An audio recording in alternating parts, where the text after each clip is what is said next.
My name is Elara. I'm 26, living in a quiet town in the south of England. When I was young, I dreamed of a simple, happy life.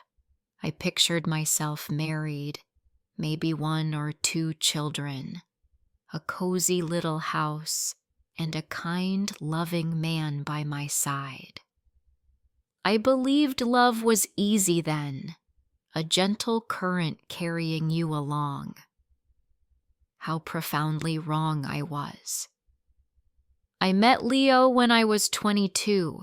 He was 25, tall, with captivating brown hair and eyes the color of the summer sky. He had a quick wit, a smile that lit up his whole face, and a laugh that made everyone around him feel at ease. He loved to talk, his stories weaving through the air, and I found myself captivated. We met at a friend's lively gathering, and before the night was over, he asked for my number. I, with a flutter in my chest, gave it to him. The very next day, a message arrived. Fancy meeting for coffee? A simple question, yet my heart soared. Yes, I replied. We met in town, and the hours melted away as we talked, truly talked, about everything and nothing. I liked him more than I'd expected. After that, we were inseparable. He'd make me laugh until my sides ached, surprise me with wildflowers, and call me every single night just to hear my voice.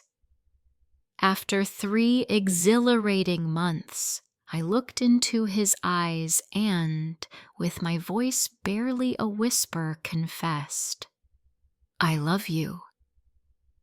He smiled, that dazzling smile, and said, "I love you too." I believed him with every fiber of my being. We were together for a year. I worked at a grocery store, a small cog in a big machine, while Leo worked as a mechanic covered in grease and engine oil. We didn't have much money, but I was happy, truly, deeply happy. Then, everything shifted. One morning, a wave of nausea hit me, a sickening lurch in my stomach. I dismissed it as a simple cold, but the next day, the sickness returned, persistent and unsettling. My best friend Chloe, her eyes wide with sudden realization, suggested, "Elara, could you be pregnant?" My first instinct was to deny it. "No, I don't think so." But a seed of doubt had been planted, a tiny, unsettling whisper. I bought a test. My hands trembled as I waited, the seconds stretching into an eternity. The result appeared, stark and undeniable. Pregnant. My hands were shaking so violently I could barely hold the stick. That night, I went to Leo's apartment. He greeted me with a kiss, unaware of the bombshell I was about to drop. I looked at him, my heart pounding against my ribs, and said, "I have news." He met my gaze, a hint of curiosity in his eyes. "What is it?" he asked. I took a deep breath, forcing the words out. "I'm going to have a baby." The silence that followed was deafening. He didn't speak. He just stared at the floor, his face unreadable. Minutes passed, stretching into an eternity. Then finally, his voice, flat and distant. "Are you sure?" My own voice trembled as I replied, "Yes, I did a test. I'm sure."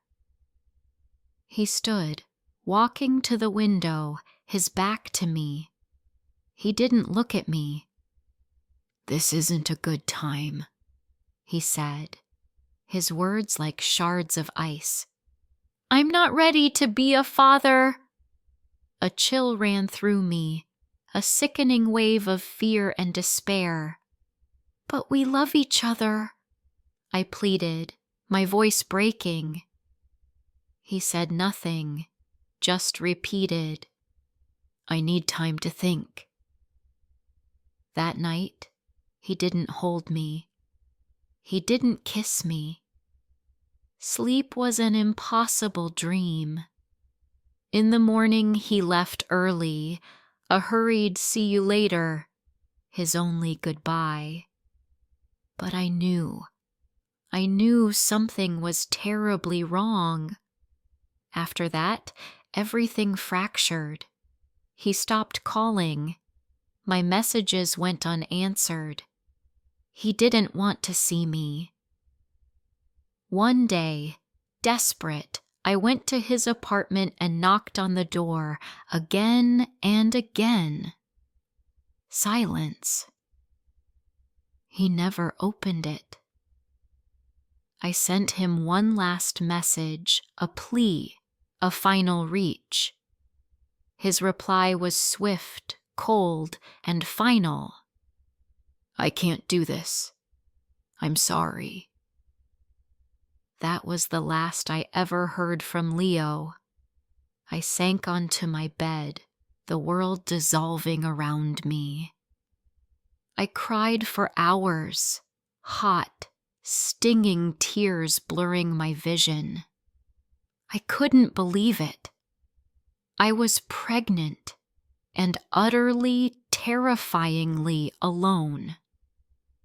I told my mom and dad. My mom wept with me, her arms wrapped tightly around me. My dad, quiet as always, simply said, his voice firm and steady, "We are here for you, Elara." I moved back to my parents' house, feeling like a child again. But I wasn't a child anymore. I was going to be a mother. Every day the exhaustion deepened and my belly grew. I went to the doctor, my heart fluttering with nervous anticipation. There, on the screen, I saw her, my baby. I heard her heartbeat, a strong, steady rhythm. I smiled and cried at the same time, a whirlwind of emotions. I continued working at the grocery store until my due date approached. I bought tiny clothes, a miniature crib, preparing everything, wanting to be ready. Then, one night, intense, searing pain ripped through me. My mom rushed me to the hospital. "You are going to have the baby tonight," the nurse announced, her voice calm amidst my fear. The pain was immense, overwhelming, and I squeezed my mom's hand until my knuckles turned white. After what felt like an eternity, a small, fragile cry filled the room. "It's a girl," the nurse said, her voice soft. They placed her in my arms. She was so small, so soft, so wonderfully warm. I looked at her, tears streaming down my face, a smile spreading across my lips. "Hello, baby," I whispered.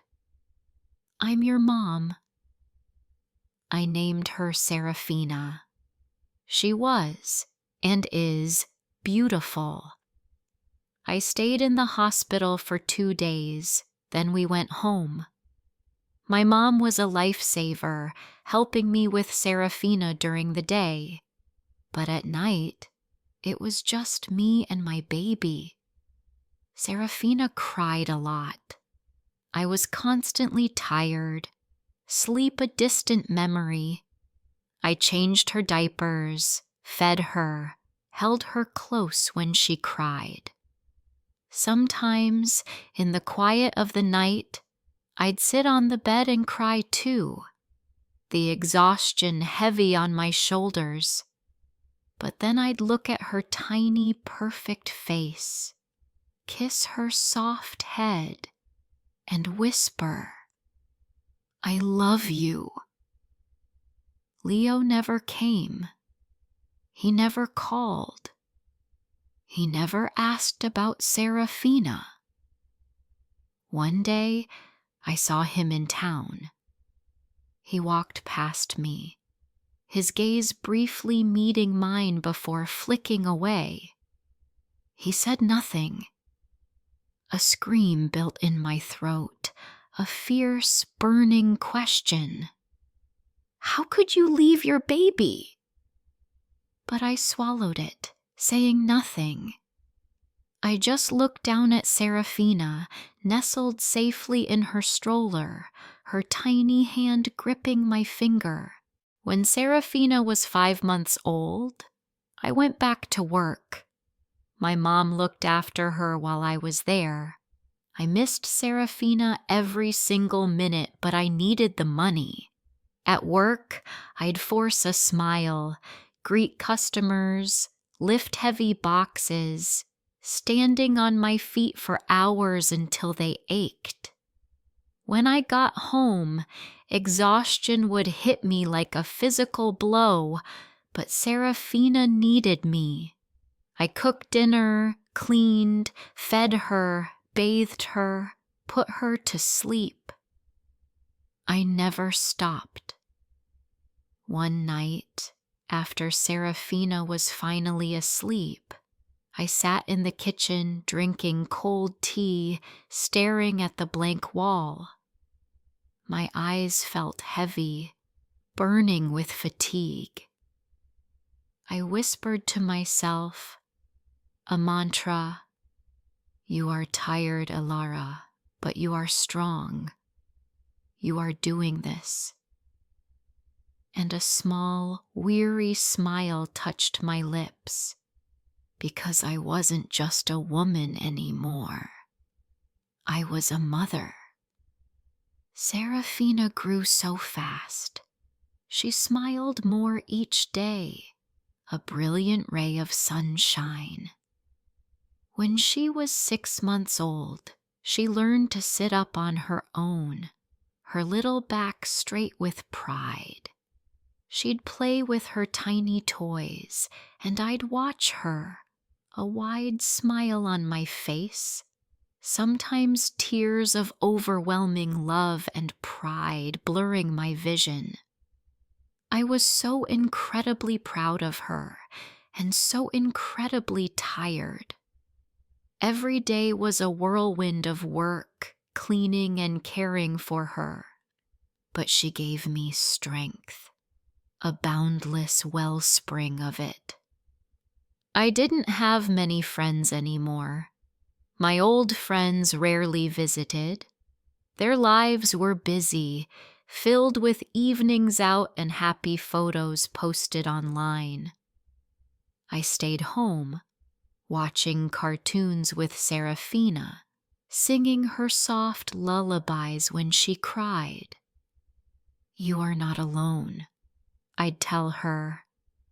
"I am here, always." Before I share the rest of my story, I want to ask you something. Where are you listening from right now?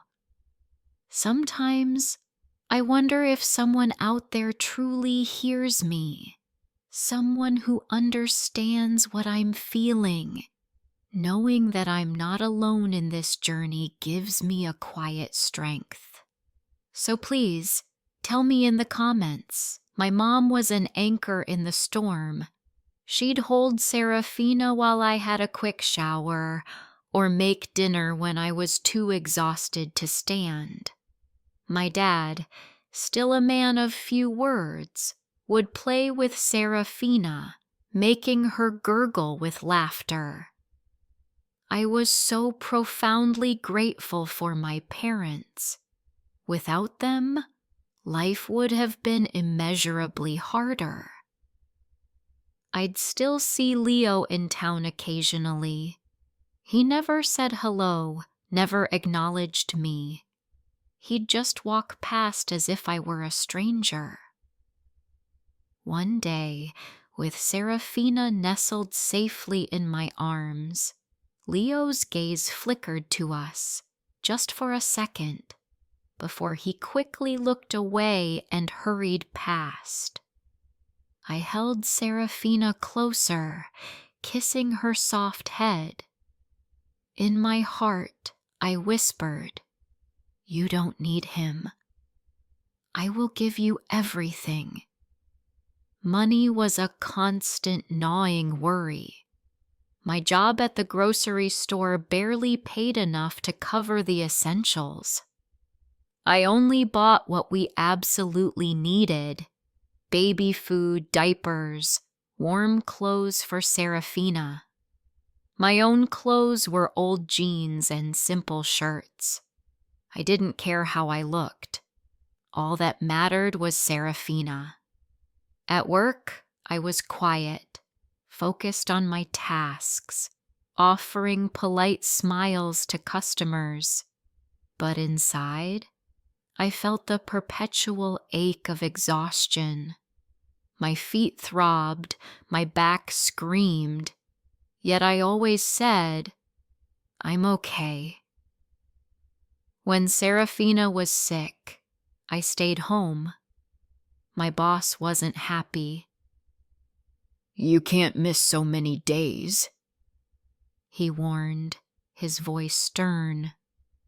"My baby needs me," I replied, my voice firm despite the fear building in my chest. "Be careful," he cautioned. "You need this job." I was terrified. Losing this job was unthinkable. I needed it for Seraphina. At home, Seraphina began to stand, her little hands gripping the side of the sofa, a proud smile on her face. "Good job!" I clapped, my heart swelling with joy. She'd giggle, a sound that filled the small flat with warmth and light. One evening, Seraphina had a fever. Her head was burning hot, and she cried, refusing to eat. I called the doctor, who advised, "It may be a virus. Keep her cool and give her water." I held her all night, unable to sleep, consumed by fear. I sang soft lullabies, whispering, "Please get better." In the morning, her fever persisted. My mom, her face etched with concern, urged, "Let's go to the clinic."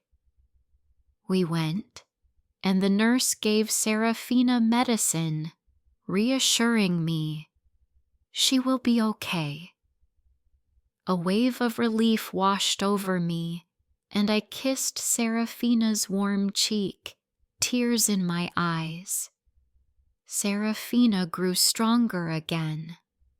She started walking at 13 months, a little wobbly, falling many times, but always getting back up. I'd clap for her, and she'd beam, a wide, toothy grin that melted my heart. "You are so brave," I'd tell her. Time moved on, carrying us forward. Seraphina turned 2, Her vocabulary blossomed.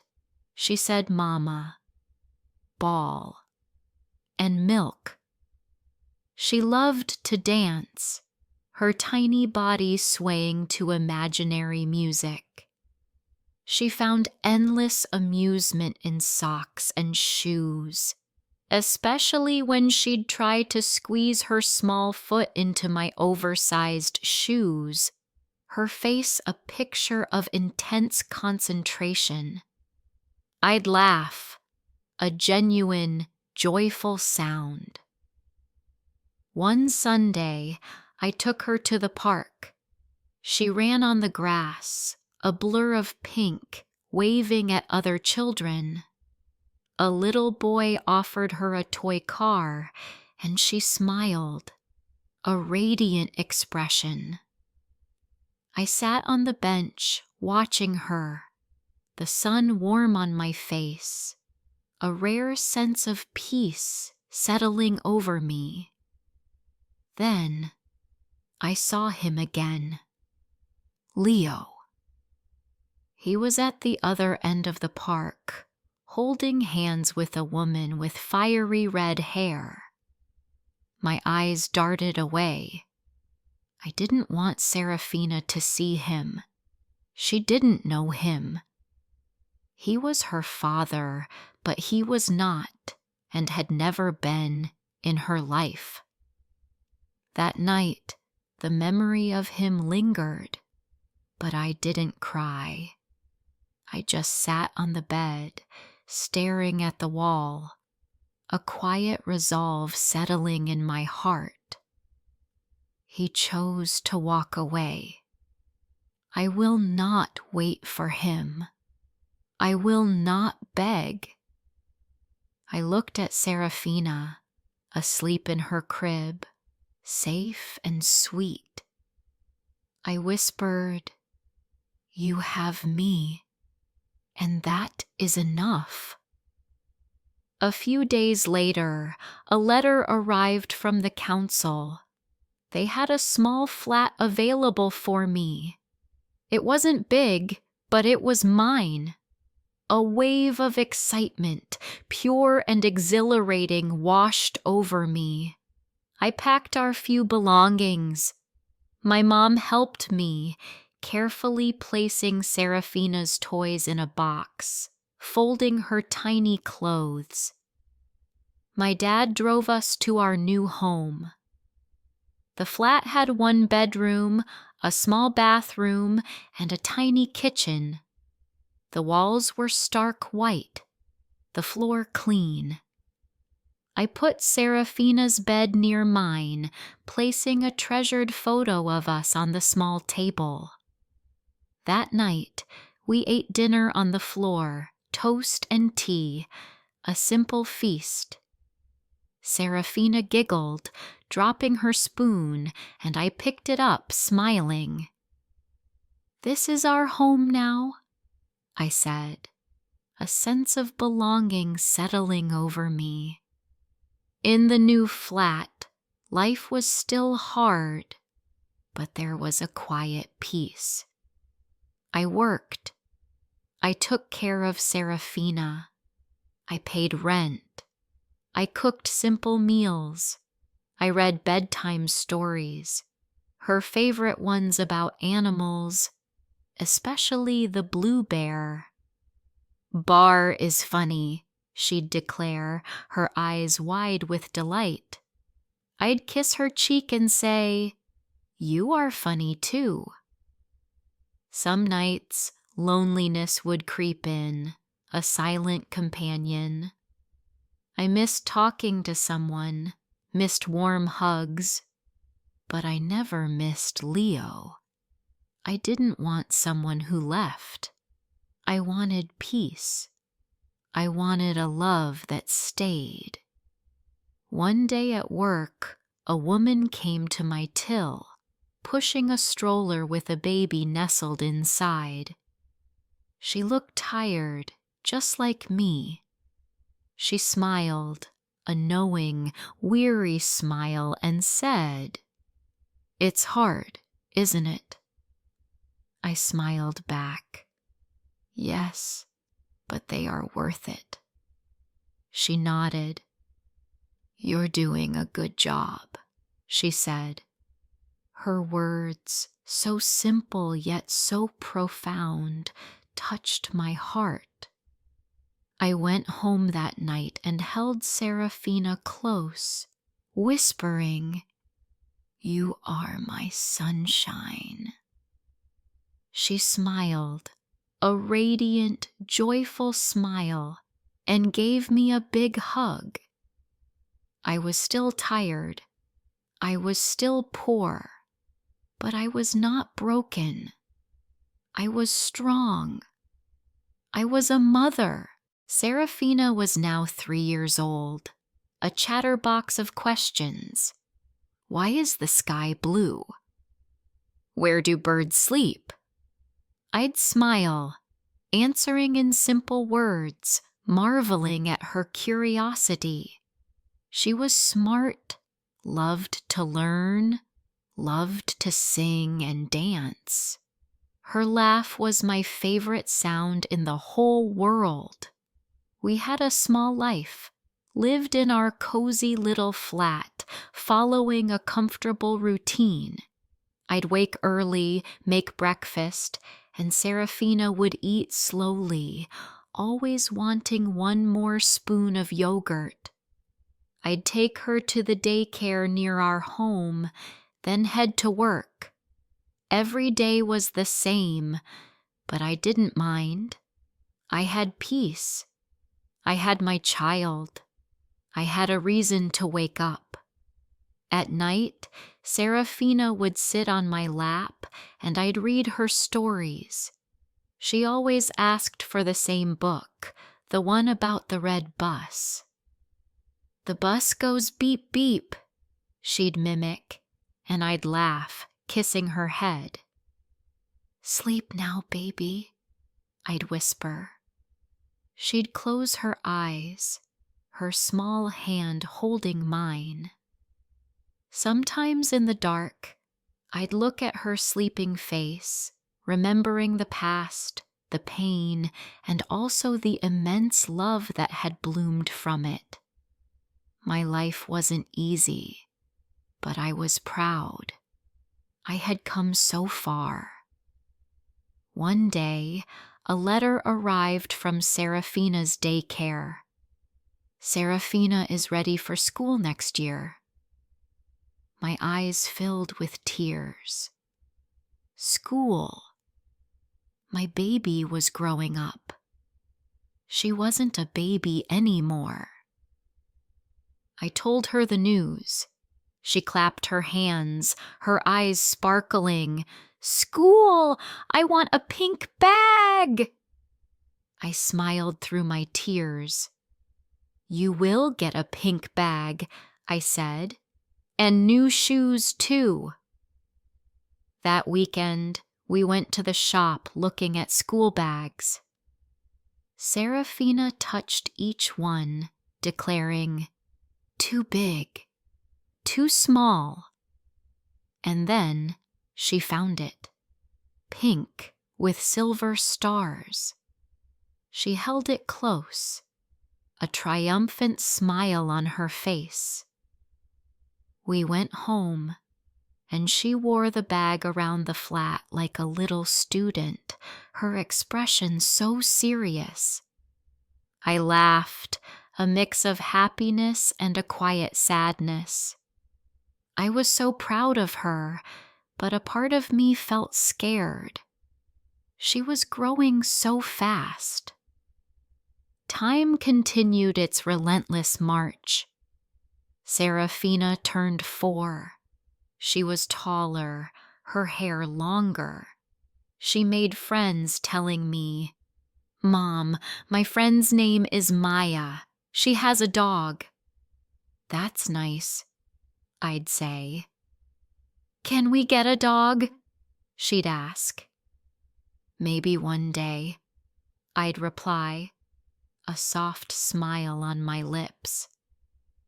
I worked more hours now, my boss giving me extra shifts. I said yes to everyone. I needed more money. I wanted to save. I wanted Seraphina to have more. Sometimes I felt utterly drained, but I always told myself, "You can do this, Elara." One Friday, I came home late. My mom was there, having watched Seraphina that evening. I walked in, kicked off my shoes, and Seraphina launched herself at me. "Mommy, you're home!" I hugged her tight, breathing in her sweet scent. My mom smiled. "She missed you." I looked at my daughter, a profound love swelling in my chest. She was my whole world. After my mom left, I made tea. Seraphina played with her doll, then looked up at me, her eyes wide with a question. "Mom, do I have a dad?" My hand froze, the teacup clattering softly against the saucer. I looked at her, my heart aching. I sat down next to her, taking her small hand in mine. "Why do you ask?" I asked, my voice barely a whisper. "At school," she said. "My friend said her dad picks her up." "Do I have a dad too?" A sharp pain pierced my chest. I squeezed her hand. "Yes," I said. "You have a dad. But he doesn't live with us."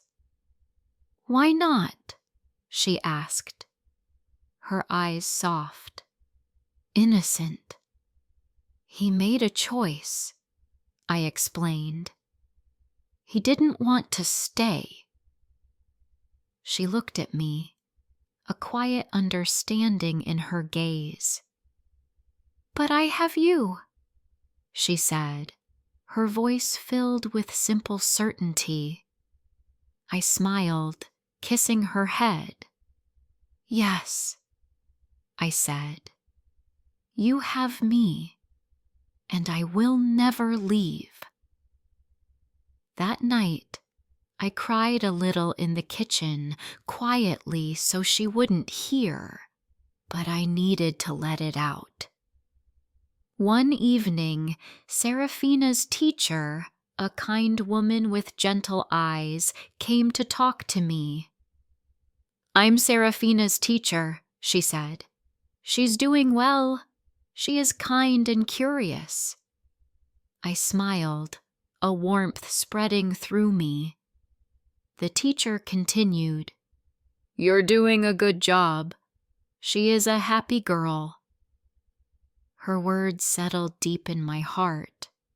I was doing my best, and maybe, just maybe, my best was enough. Seraphina started school that year, a crisp new uniform making her seem so much older. She held my hand tightly on the first day, her little fingers laced through mine. "You are brave," I told her, my voice full of confidence I didn't entirely feel.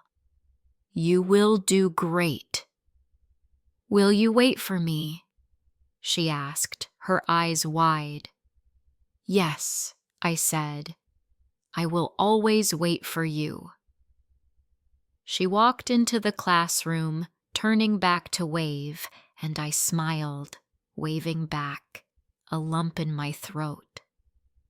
Then I walked outside and sat on a bench. I cried again, not because I was sad, but because I was so incredibly proud. Our life was still simple. I still worked long hours. I still counted every coin. But I had a little girl who smiled at me every morning, her voice bright with joy as she said, "Good morning, Mom." That was more than enough. One Sunday, Seraphina and I went to the park. She ran and laughed, joining other children in their games. I sat on the bench watching her, a profound sense of contentment washing over me. A man sat down next to me. "Is she your daughter?" he asked, his voice gentle. "Yes," I replied, a proud smile on my face. "She looks happy," he observed.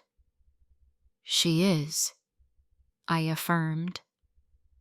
"That's all that matters," he said, and for a moment we shared a quiet understanding.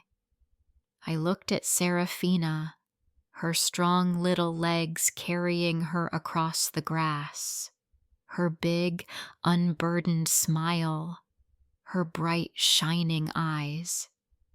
I thought about everything: the tears, the lonely nights, the fear that had once consumed me.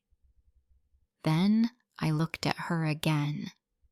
Yes, I thought, she is happy. And I did that, all by myself,